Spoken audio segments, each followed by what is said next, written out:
കോഴിക്കോട് ഈങ്ങാപ്പുഴയിൽ മയക്കുമരുന്ന് ലഹരിയിൽ ഭർത്താവ് കൊലപ്പെടുത്തിയ കക്കാട് സ്വദേശി ഷിബിലയുടെ ഇൻക്വസ്റ്റ് പൂർത്തിയായി. കഴുത്തിൽ ആഴത്തിലുള്ള 2 മുറിവുകൾ ഉൾപ്പെടെ ഷിബിലയുടെ ശരീരത്തിൽ 11 മുറിവുകളുണ്ട്.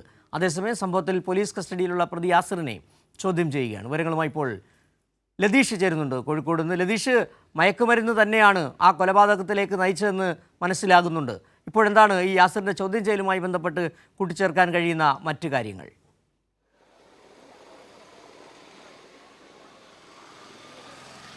സിജു, യാസിറിനെ താമരശ്ശേരി പോലീസ് സ്റ്റേഷനിൽ വെച്ചാണ് ചോദ്യം ചെയ്യുന്നത്. ചോദ്യം ചെയ്യൽ പുരോഗമിക്കുകയാണ്. വൈകിട്ടോടുകൂടിയായിരിക്കും കോടതിയിൽ ഹാജരാക്കുക എന്നാണ് നമുക്ക് മനസ്സിലാക്കാൻ കഴിയുന്നത്. കാരണം SHO അടക്കമുള്ള ഉന്നത പോലീസ് ഉദ്യോഗസ്ഥരെല്ലാം കോഴിക്കോട് മെഡിക്കൽ കോളേജിലാണുള്ളത്. ഷിബിലയുടെ പോസ്റ്റ്മോർട്ടം നടപടികൾ ആരംഭിച്ചിട്ടുണ്ട്.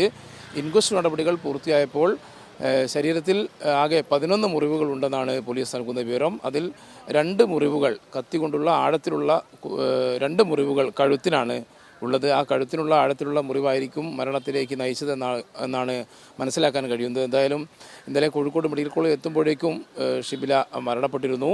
ഷിബിലയുടെ പിതാവ് അബ്ദുറഹിമാൻ, ഉമ്മ എന്നിവർ കോഴിക്കോട് മെഡിക്കൽ കോളേജ് ആശുപത്രിയിൽ ചികിത്സയിലാണ്. അബ്ദുറഹിമാൻ്റെ ആരോഗ്യനില തൃപ്തികരമാണ്. ഇരുവരെയും വാർഡിലേക്ക് മാറ്റിയിട്ടുണ്ട്. ചികിത്സയിൽ തന്നെ തുടരുന്ന സാഹചര്യമാണുള്ളത്.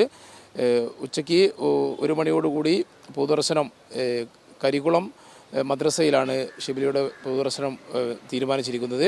കരികുളം സുന്നി ത്വഹ ജുമാ മസ്ജിദ് ഖബർസ്ഥാനിൽ കബറടക്കം നടത്താനും 2 മണിയോടുകൂടി കബറടക്കം നടത്താനും ഇപ്പോൾ ബന്ധുക്കൾ തീരുമാനിച്ചിട്ടുണ്ട്. ഒരു 11-11:30 പോസ്റ്റ്മോർട്ടം നടപടികൾ പൂർത്തിയാക്കി മൃതദേഹം ബന്ധുക്കൾക്ക് വിട്ടു നൽകാൻ കഴിയുമെന്നാണ് പോലീസിൽ നിന്നും ലഭിക്കുന്ന വിവരം. സിജു, ശരി, ലതീഷാണ് കോഴിക്കോട് നിന്ന് വിവരങ്ങൾ നൽകിയത്. കോഴിക്കോട് ഈങ്ങാപ്പുഴയിൽ മയക്കുമരുന്ന് ലഹരിയിൽ ഭർത്താവ് കൊലപ്പെടുത്തിയ കക്കാട് സ്വദേശി ഷിബിലയുടെ ഇൻക്വസ്റ്റ് നടപടികൾ പൂർത്തിയായി. കഴുത്തിൽ ആഴത്തിലുള്ള 2 മുറിവുകളുണ്ട്. ഭർത്താവ് യാസിറിനെ പോലീസ് ചോദ്യം ചെയ്യുകയാണ്. വിവരങ്ങളാണ് ലതീഷ് പങ്കുവച്ചത്.